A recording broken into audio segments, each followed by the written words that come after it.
VR is also a thing that's happening later this year. That's October 15th, is that? Yeah. For PlayStation VR? That's I mean, I'll be totally honest. I October 13th. I pre-ordered PSVR the moment I could.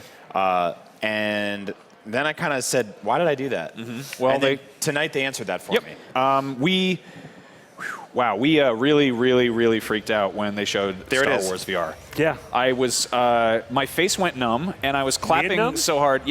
Shut up. Yeah, Alana tweeted a video of us flipping out. I have a video on my Twitter of Max and Brian screaming. Let's rein in the expectations a little bit. This does have the word mission in it, which means it's just one thing. Sure. But I think we'll get more. Okay, but it's also developed by Criterion Games, the guys who did Burnout. Yeah. Criterion is so good at dealing with speed, actually. Yeah. I think they're really good at, the way that the sides of the screen shakes in a Criterion game and giving you the sense of acceleration. I think that's really important. Yeah, they made Burnout and they made Black. And both of those games have incredible sound design, and both those games deal with the idea of two objects hitting each other, whether it's a bullet and a solid object or two solid objects, really well. Yep. And sort of create like a ballet out of it. And I love the idea of a single trench run or a single X-Wing battle in that tone. I mean, I think that's going to be a thing we're seeing a lot of with VR is just sort of the experience, the theme park ride approach to things.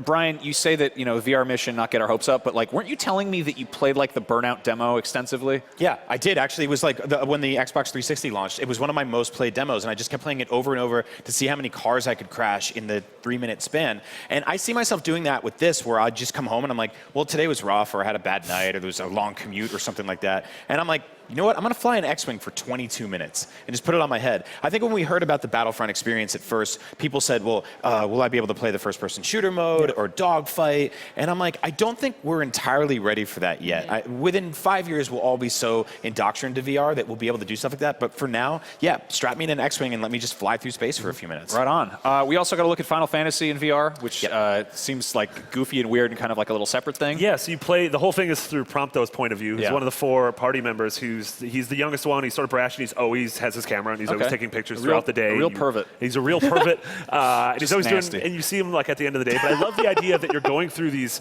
scenes in the game like as him, and so you're able to sort of experience these things first person from him. And they showed you in the car. And then we also got a brief look at remember when Rocksteady just lied and said they were done with Batman?